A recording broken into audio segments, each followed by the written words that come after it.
సాయిరామ్ సమర్థ సద్గురు సాయినాథ్ మహారాజ్ కీ జై. మన సాయి బిడ్డలందరికీ నమస్కారం ఫ్రెండ్స్.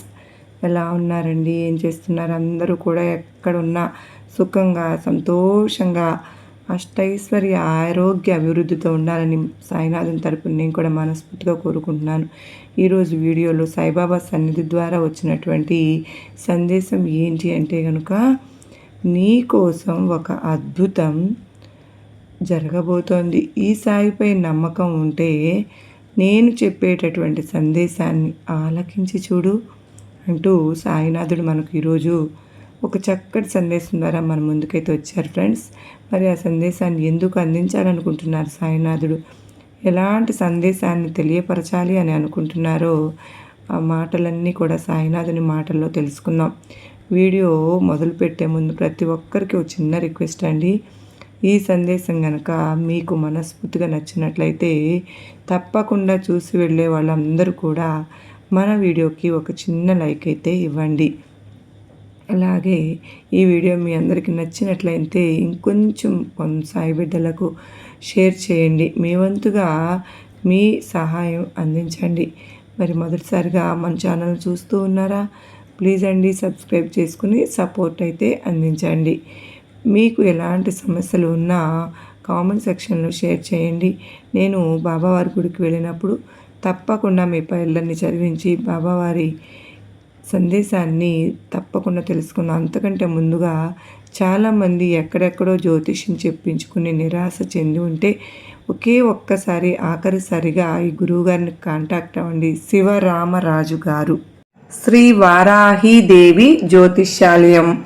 మీకు ఏ సమస్య ఉన్నా సరే కానండి, అంటే ఒక్కొక్కరికి ఒక్కొక్క సమస్య ఉంటుంది. ప్రేమ, పెళ్ళి, సంతానం, వ్యాపారం, భార్యాభర్తల మధ్య గొడవలు, కోర్టు సమస్యలు, ఇలా మిమ్మల్ని ఏ సమస్య వేధిస్తున్నా కూడా ఇక్కడ ఉన్నటువంటి స్క్రీన్ మీద కనిపిస్తున్నటువంటి నెంబర్ మీద కనుక మీరు గురువుగారిని సంప్రదిస్తే మీ సమస్యకు ఏమిటో గురువుగారికి చెప్పి ఆ సమస్య నుంచి బయటపడేటువంటి మార్గాన్ని తెలుసుకోండి. ఫోన్ నెంబరు 9553596390 అండి. మీరు తప్పకుండా సంప్రదించండి. ఇప్పుడు సాయినాథుని సందేశాన్ని విందామా? మరి మీకోసం ఒక అద్భుతాన్ని తప్పకుండా చూపించబోతున్నాను. నీ సాయిపై నమ్మకం ఉంటే ఒక్కసారి శ్రద్ధగా ఆలకించి చూడు. సప్త సముద్రములు దాటి వచ్చి మరీ నేను నీకు ఎంతో సహాయం చేయాలి అని అనుకుంటూ ఉన్నాను. ఎక్కడ ఉన్నా సరే నీకోసం నీ కోరికను తప్పకుండా నెరవేరుస్తాను.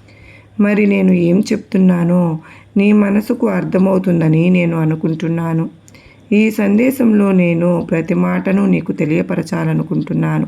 నేను చెప్పేటటువంటి ధైర్య వచనాలతో నీ కూడినటువంటి ఈ సందేశాన్ని వినమ్మా అంటూ ప్రశాంతంగా నీ మనసును ఉంచుకునేందుకు ప్రయత్నం చేద్దామని నువ్వెప్పుడు కూడా అనుకుంటూ ఉండు. చాలామంది అడుగుతూ ఉన్నారు, ఇవి కేవలం ఆడవాళ్ళకు మాత్రమేనా? ఈ సందేశాలు మగవారికి కాదా అని. అలా ఎప్పటికీ కాదు. ఈ సందేశాలన్నీ అందరి కోసం అన్నమాట. శ్రద్ధగా విని ఆలకించండి.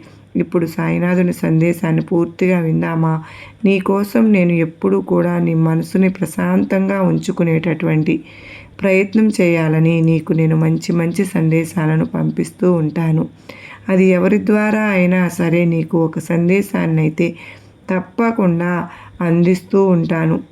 చూడమ్మా, ఈ చేయి నీకోసం మాత్రమే అందిస్తున్నాను. ఒక్కసారి కాదనకుండా నా చేతిని పట్టుకొని సప్త సముద్రాల నుండైనా సరే నీ సాయి పరిగెత్తుకుంటూ వచ్చి నీకు ఎటువంటి బాధలు ఉన్న వాటన్నిటి నుంచి బయటపడే మార్గాన్ని తప్పకుండా ఈ సాయి నీకు చూపిస్తాను. ఈ సాయి పరిగెత్తుకుంటూ వచ్చి నీకు ఉన్నటువంటి సమస్యలన్నిటినీ కూడా అడ్డుగా నిలుస్తాను. నీకు ఒక విపత్తు నుండి బయటపడేటటువంటి గొప్ప దారిని నేను చూపించబోతున్నాను. నీకు ఉన్నటువంటి విపత్తు నుండి బయటపడేందుకు ఈ సాయి చేయి నీకు ఎప్పుడు కూడా అవసరంగానే ఉంటుందని కూడా గుర్తుపెట్టుకో. అలాగే నీకు ఎప్పుడు పిలిచినా సరే కూడా నీ ముందు ఉంటాను. నీ సాయి తన రూపాన్ని నువ్వు ఎప్పటికీ కూడా వదలవని నాకు తెలుసు. కేవలం ఈ సాయిని మనసంతా కూడా నింపుకుని ఎప్పుడు కూడా నా నామస్మరణ చేసుకుంటూ ఉంటావని కూడా నాకు తెలుసు. అందుకే ఎప్పుడూ కూడా నీ సాయి నీ ముందే ఉంటాను. నీ సాయి తన చేతిని ఎప్పుడు కూడా వదిలిపెట్టడని గుర్తుపెట్టుకో. నమ్మకంతో విశ్వాసంతో పట్టుకున్న తర్వాత ఎట్టి పరిస్థితుల్లోనూ నీ సాయి విడిచిపెట్టను. ఒక మంచి సహకారం నీకు లభించబోతోంది. నీ సాయి చేసేటటువంటి ఒక అనూహ్యమైనటువంటి అద్భుతాన్ని నువ్వు పొందాలి అంటే కనుక నాపై నీకు నమ్మకం ఉండాలి కదా. నమ్మకం తప్ప నీకు వేరే ఆలోచన లేకుండా జాగ్రత్తగా విను. అది ఒక్కటి మాత్రమే నీ నుంచి నేను కోరుకుంటాను. నీ ఆనందానికి అవధులు లేనటువంటి ఒక అద్భుతాన్ని తప్పకుండా నేను జరిపించబోతున్నాను. నిన్ను ఆశ్చర్యానికి గురి చేసేటటువంటి సంఘటనలు రాబోతున్నాయని గుర్తుపెట్టుకో బిడ్డ. నా ఆశీర్వాదం, నా రక్షణ నీకు ఎల్లప్పుడూ నా నామస్మరణ ఎట్టి పరిస్థితుల్లో నువ్వు విడిచిపెట్టవద్దు. నీ మనసులో స్థిరంగా నివాసం ఉన్నటువంటి నీ సాయిని ఎక్కడ ఉంటానో, అసలు నీ సాయి నేను చేస్తున్నటువంటి ప్రతి విషయం కూడా చూస్తున్నాడా అనేటటువంటి కష్టాన్ని, నా బాధను సాయినాథి గమనిస్తూ ఉన్నాడా, అది కేవలం మీ మూర్ఖత్వం మాత్రమే అవుతుందని గుర్తుపెట్టుకో. ఎప్పుడు అనుమానపడవద్దు. మీరు అలా అనుకోవడం కూడా మీ మూర్ఖత్వమే అవుతుంది. నీ సాయి ఎప్పుడు కూడా నీ మనసులోనే ఉన్నాను, అది నువ్వు గుర్తించాలి. నన్ను పూర్తిగా నువ్వు నమ్మాలి. నీ జీవితానికి దిశ నిర్దేశం చేసేది నేనే కదా. ఎంత కష్టమైనటువంటి మార్గాన్ని అయినా సరే నేను అతి సులువుగా సురక్షితంగా బయటపడవేస్తున్నాను. నీకు రాబోయేటటువంటి ప్రతి ప్రమాదాన్ని కూడా నేను ముందే సూచిస్తూ ఉన్నాను. నూతన జీవితాన్ని నీ సాయి నీకు ఇచ్చేటటువంటి వరంలాగా భావించు. రాబోయేటటువంటి అదృష్టాన్ని చూసి నువ్వు తప్పకుండా ఎంతో ఆశ్చర్యానికి గురి అవుతావు. ఆశ్చర్యానికి లోనై నీ కుటుంబం సంతోషంగా ఉండబోతుంది. కష్ట సుఖాలను నేను ఇచ్చినటువంటి వరాలుగానే భావించు. కనుక ఎప్పుడు కూడా ఓర్పుతూనే నీకు వచ్చినటువంటి ప్రతి కష్టాన్ని కూడా ఇష్టంగా స్వీకరించావు. నిజంగా నీకు కృతజ్ఞతలు, గెలుపు, ఓటములు నువ్వు పొందినటువంటి ప్రతి ఒక్క భక్తుడికి, భక్తురాలకి వాటిని సమాన దృష్టితో చూసేటటువంటి ఎవరికైనా సరే, నాకే కాదు త్రిమూర్తులకు సైతం తప్పదు, భక్తులు అవుతారు. అలాగే నీకు నీ జీవితం అంటే కష్టం అనిపించదు. జీవితం అంటే ఎప్పుడు కూడా అసంతృప్తి ఉండదు. కొన్ని బాధ్యతలు పెరిగిపోవడం వల్ల నీకు ఉన్నటువంటి చిన్న ఇష్టాలను కూడా నువ్వు వదిలేసుకున్నావు. గొంతు వరకు బాధలో ఉన్నా కూడా నవ్వుతూ అన్నీ దాచేస్తూ తిరుగుతున్నావు. పైకి ఎంతో సంతోషంగా ఉన్నట్లు కేవలం లోపల బాధలను అన్నీ కూడా కప్పేసుకుని పైకి సంతోషంగా తిరుగుతూ ఉంటావు. అది నీ వ్యక్తిత్వం, అది నీ మంచితనం అవుతుంది. అందరూ కూడా నీ కోపం ఎక్కువగా అని అనుకుంటారు, కానీ నీలో నీవు పడుతున్నటువంటి బాధ గురించి అసలు ఎవరికీ కూడా తెలియదు. నువ్వు కూడా ఎప్పుడూ చెప్పుకోవు, నీకు ఓర్పు ఎంతో ఎక్కువ అని ఎవరికీ తెలియదు. అలాగే నీ కోపాన్ని ఎవరి వద్ద కానీ ఇంట్లో కానీ ప్రదర్శించకుండా ఒక చిన్న పిల్లవాడిలాగా నీ వద్ద నువ్వు కన్నీరు కారుస్తూ నా దగ్గర ఉంటావు. నా పైన నీకు అంత నమ్మకాన్ని ఉన్నందుకు నీకు నిజంగా అభినందనలు. నేను నీకు తప్పకుండా వెలుగు చూపిస్తాను. నీ ముందే నీతో పాటే నేను ఎప్పుడూ కూడా కలిసి నడుస్తూ ఉంటాను. నిన్ను ఎప్పుడూ నువ్వు కోల్పోయినటువంటి రోజు రాకుండా ధైర్యంగా అడుగులు వేసేందుకు ఈ సాయి సహకారం నీకు తప్పకుండా ఉంటుంది. ఇక మరొక విషయం ఏమిటి అంటే, నీ కుటుంబం కోసం నువ్వు ఆందోళన చెందవలసిన పని లేదు. నేను నీ కుటుంబానికి కూడా ఎప్పుడూ కూడా చూస్తూనే ఉన్నాను కదా. నీ కుటుంబ సభ్యులను ఎటువంటి హాని లేకుండా వారికి నేను భరోసా ఇస్తూనే ఉన్నాను. ఇంకా చెప్పాలి అంటే బాబా, నేను దిక్కులు తోచినటువంటి స్థితిలో ఉన్నప్పుడు నీకు తెలుసు కదా, అసలు నేను అర్థం కానటువంటి పరిస్థితులు కూడా ఉన్నానని చెప్పి నీకు తెలుసు కదా. మరి నా వల్ల కానటువంటి జీవితం పట్ల నాకు మరలా ఏదో ఒక అవకాశాన్ని కానీ, లేదంటే తిరిగి మరలా ఈ జీవితంపై ఆశను కానీ కల్పించు అని నీ పరీక్షల్లో నేను ఓడిపోయాను కనుకనే ఇక నువ్వు ఇంకా ఎన్నెన్ని పరీక్షలు పెట్టి నన్ను ఇంకా ఎక్కువగా బాధలకు పెట్టేటటువంటి ఓపిక నీలో ఉంటే కనుక భరించేటటువంటి ఓపిక, తట్టుకునేటటువంటి శక్తి మాత్రం రెండు నాలో లేవు బాబా. నాపై నీ దయ ఉంచి ఈ కష్టాల ఊబి నుండి నన్ను ఉపశమనం కల్పిస్తావా అని నన్ను నమ్ముకున్నటువంటి నా బాధను అర్థం చేసుకోలేకపోతే నిన్నే ఇక నాకు దిక్కు ఎవరు బాబా. నువ్వు ఎంతో బాధపడుతూ జీవిస్తూ ఉన్నావు. నా మనసులో ఉండేటటువంటి ఎన్నో ఆందోళనలు, భయాలు, బాధలు ఎవరికి కూడా చెప్పుకోలేక నాలో నేను ఎంతో సతమతమైపోతూ ఉన్నాను. నువ్వే చూస్తూ ఉన్నావుగా. ఒక తండ్రిగా ఉన్నాను, ప్రోత్సాహం ధైర్యాన్ని ఇస్తూనే ఉన్నావని అనుకుంటున్నావు, కానీ ఈ కాలంలో ఈ పరీక్షలు పెడుతోంది, ఎన్నో వాటిలో గెలవలేకపోతున్నాను కదా, ఎంత నరకాన్ని అనుభవిస్తున్నానో నువ్వు చూస్తూనే ఉన్నావు కదా తండ్రి. మరి ఈ విధిరాతను సైతం ఎదిరించగలిగేటటువంటి శక్తి నీకు ఉంది కదా బాబా. మరి ఇంకా నాపై ఎందుకు కలగడం లేదు చెప్పు కరుణ. చూడమ్మా, విధిరాతని సైతం ఎదిరించేటటువంటి శక్తి మీరు చేసేటటువంటి పనులపై ఆధారపడి ఉంటుంది. మంచి పనులు చేస్తే నీ విధివ్రాత ఎలా ఉన్నా ఏదో ఒక రోజు అంతా కూడా మంచి జరుగుతుంది. చెడు పనులు చేసుకుంటూ పోతే విధిరాత మంచే జరగాలని ఉన్నా తప్పకుండా కర్మఫలాన్ని నీకు అంటగట్టుపోతుంది.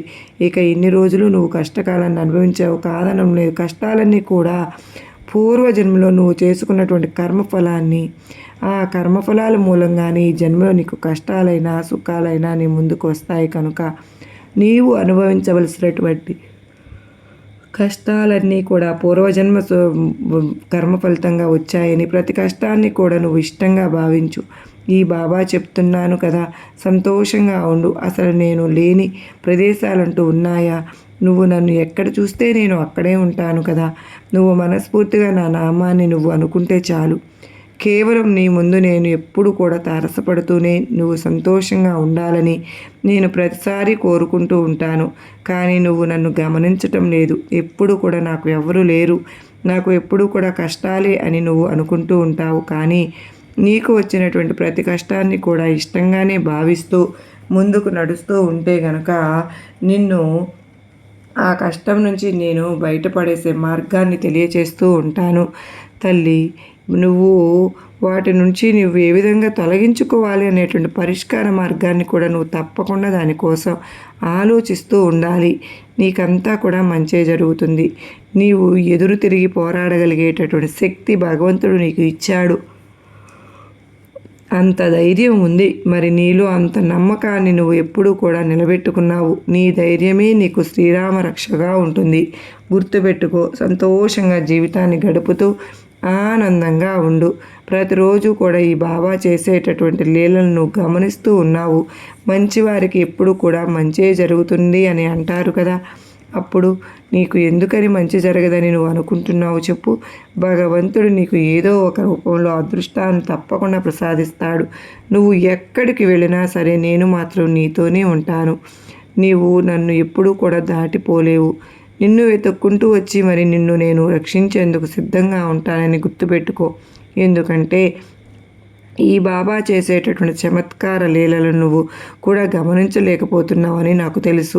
అదొక్కటి నాకు కొంచెం చిన్న బాధగా ఉంటుంది. కానీ నువ్వు ఉన్నటువంటి పరిస్థితులు మరి అలాంటివి. నువ్వు ఎన్ని కష్టాల ఊబిలో ఇరుక్కుపోయి ఉన్నావో నాకు తెలియదా?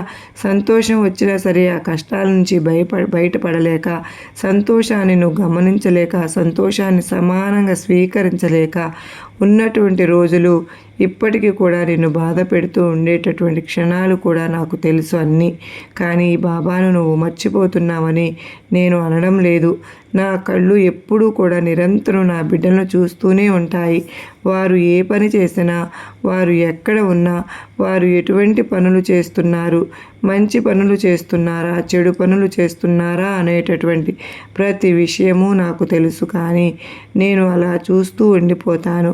మంచి చేసిన వారికి మంచి, చెడు చేసిన వారికి చెడు జరగక తప్పదని అనుకుంటూ ఉంటాను. కానీ నేను ప్రతి ఒక్క బిడ్డకు ఎప్పుడు కూడా మంచి దారిలో నడవమని ఎన్నో సందేశాల ద్వారా తెలియపరుస్తూ ఉంటాను. కానీ కొంతమంది గమనిస్తారు, కొంతమంది నడుచుకుంటారు, కొంతమంది వెళ్ళిపోతారు. అలా అనుకున్న వారికి కష్టాలు నష్టాలు తప్ప ఇంకేమీ ఉండవు. కానీ మంచి మార్గంలో నడవమని చెప్పి ప్రతి ఒక్క భక్తుడికి నేను చెప్తూనే ఉన్నాను కదా. అలా నడిచిన ప్రతి ఒక్క భక్తునికి నేను ఎప్పుడూ కూడా మంచి పరీక్షలను, మంచి కాలాన్ని ఇస్తూనే ఉంటాను. చెడువారికి కూడా, అంటే నేను చెప్పినా కూడా వినకపోయినటువంటి భక్తుడిని కూడా నేను ఎంతో మార్చాలని ఎన్నో రకాలైనటువంటి దారులను, మంచి దారులను చూపిస్తూనే ఉన్నాను. కానీ వారు మంచి దారిలో వెళ్ళాలనుకునే వారికి ఎంత చెప్పినా ఆ ప్రయత్నం వృధానే అవుతుంది కదా. కాలం అందరికీ కూడా ఏదో ఒకప్పుడు ఖచ్చితంగా సమాధానం చెప్పి తీరుతుంది. ఆ సమాధానం తెలుసుకున్న తరువాత వారిలో మార్పు తప్పకుండా వస్తుందని నేను చెప్పగలను. మీపై ఉన్నటువంటి అపనిందలు అన్నీ కూడా నేను తొలగించేస్తాను. అపూర్వమైనటువంటి సంతోషాలను మించినవి తండ్రికి ఏముంటాయి చెప్పు. నీ సంతోషమే నేను సంతోషంగా ఉండడానికి అర్హుడనవుతాను. మీరు సంతోషపడితేనే నేను తప్పకుండా సంతోషంగా ఉంటాను. మీరు బాధను పడుతుంటే, దుఃఖిస్తూ ఉంటే ఈ బాబా కూడా తప్పకుండా కన్నీరు పెట్టుకుంటూ ఉంటారని మీరు మరచిపోవద్దు. మీరు బాధపడుతూ ఉంటే నేను చోద్యం చూస్తూ ఉండలేను కదా. ఆ బాధను తొలగించాలని తప్పకుండా ఆలోచిస్తూ ఉంటాను. వాటికి ఎన్నో ప్రణాళికలను వేసేందుకు కూడా సిద్ధంగా ఉంటాను. మీ సంతోషమే ఈ బాబా సంతోషమని గుర్తుపెట్టుకోండి. ఎప్పుడు కూడా నిరంతరం శ్రమిస్తూ ఉంటాను.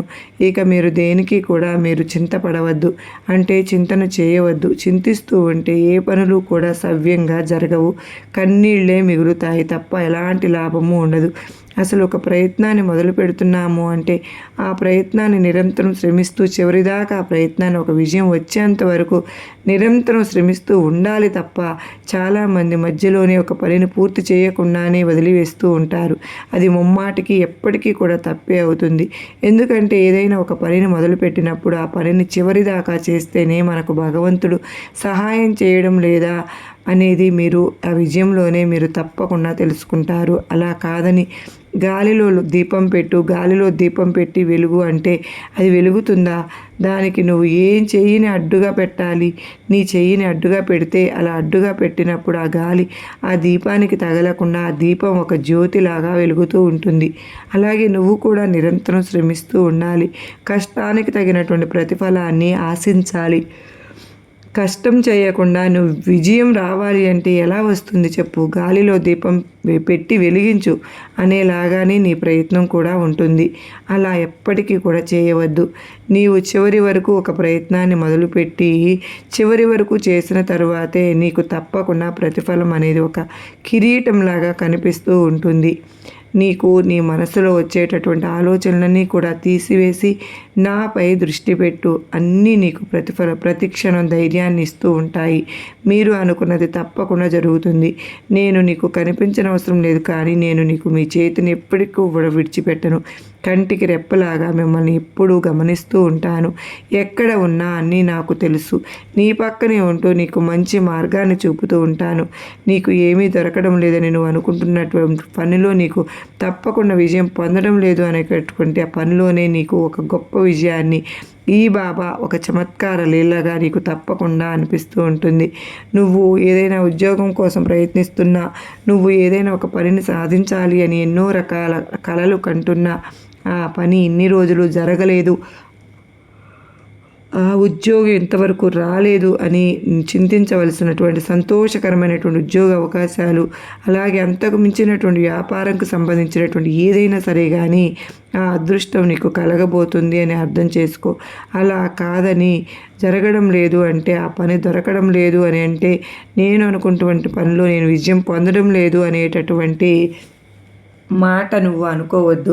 దానికంటే గొప్ప ఉద్యోగం నీకు రాసిపెట్టి ఉంది అని ఆలోచించుకో తల్లి. నీవెప్పుడు కూడా నిస్సహాయత, నిస్పృహ నీకు అవసరమే లేదు. ఎందుకో తెలుసా? ఎప్పుడైతే నువ్వు ఇష్టంగా ఒక పనిని ఎంచుకున్నావో, ఆ పని యందు ఎంతో ఇష్టంతో నీవు ఆసక్తితో ఆ పని యందు ధ్యాస ఉంచుతావో, అప్పుడే నీవు అనుకున్న దానికంటే కలిగించేటటువంటి భాగ్యాన్ని ఆ భగవంతుడే నీకు తప్పకుండా ప్రసాదిస్తాడు. ఎందుకంటే కష్టే ఫలి అని అన్నారు కదా. ఎంత కష్టపడితే అంత ప్రతిఫలం, ఎంత కష్టపడితే భగవంతుడు ఇచ్చేటటువంటి ప్రతిఫలం కూడా అంతకన్నా రెట్టింపు ఉంటుంది. అంతే తప్ప నీవు ఏది అనుకుంటే అది మేడలు కట్టాలంటే మాత్రం అది ఊహే అవుతుంది. నువ్వు ఎప్పుడూ కూడా ఒక్కొక్క మెట్టు ఎక్కుతూ ఉండాలి, కానీ ఒకేసారి చివరి మెట్టు ఎక్కేయాలని మాత్రం అనుకోవద్దు. కింద పడిపోతావు. అలానే నువ్వు ఏదైనా ఒక విజయాన్ని సాధించాలని అనుకుంటే మాత్రం తప్పకుండా ఒక్కొక్క మెట్టు ఎక్కుతూ ఆ విజయాన్ని అధిరోహించాలి. అప్పుడే నీకు విజయం చాలా గొప్పగా, చాలా అందనంత ఎత్తులో నీవు ప్రారంభినప్పుడు నుండి కనిపిస్తూ ఉంటుంది. మంచి కూడా ఎటువంటి ఆటంకాలు వచ్చినా కూడా మధ్యలో ఆపకుండా దాని అందే ఎక్కువ దృష్టిని సారించి ఎక్కువ శ్రమిస్తూ ఉండు. తప్పకుండా అందుకు తగినటువంటి విజయాన్ని ఈ బాబా నీకు అనుగ్రహిస్తాను. ఆ తరువాత ఆశ్చర్యానికి గురి అయ్యేటటువంటి కొన్ని సంఘటనలతో నూతన జీవితానికి స్వాగతం పలుకు. నీ పనిలో విజయం సాధించిన తరువాత నువ్వు నీ కుటుంబం కలిసి షిరిడీకి తప్పకుండా రండి. ఈ బాబా మీకోసం ఎదురు చూస్తూ ఉంటాను.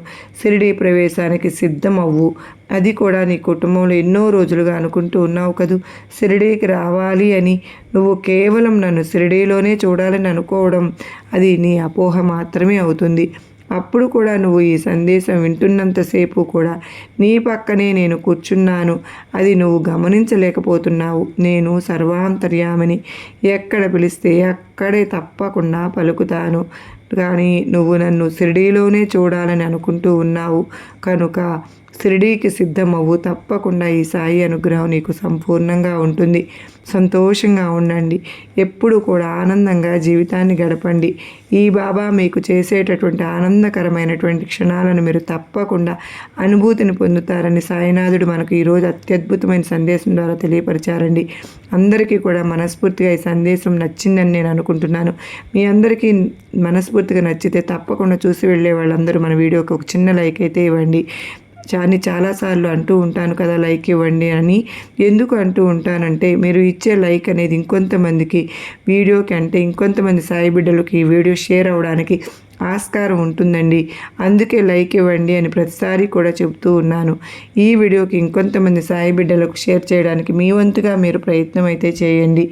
మరొక వీడియోతో మళ్ళీ కలుసుకునేంత వరకు సాయినాథుని ఆశీస్సులు మన అందరిపైన, మన కుటుంబం పైన ఎల్లవేళలా ఉండాలని చెప్పి మనస్ఫూర్తిగా నేను కోరుకుంటూ ఈరోజు మీ అందరికీ కూడా మంచి సుఖం, సంతోషం, అష్టైశ్వర్య, ఆయురారోగ్యాలు కలగాలని మనస్ఫూర్తిగా బాబావారిని వేడుకుంటూ సర్వే జనా సుఖినో భవంతు, లోకా సమస్త సుఖినో భవంతు.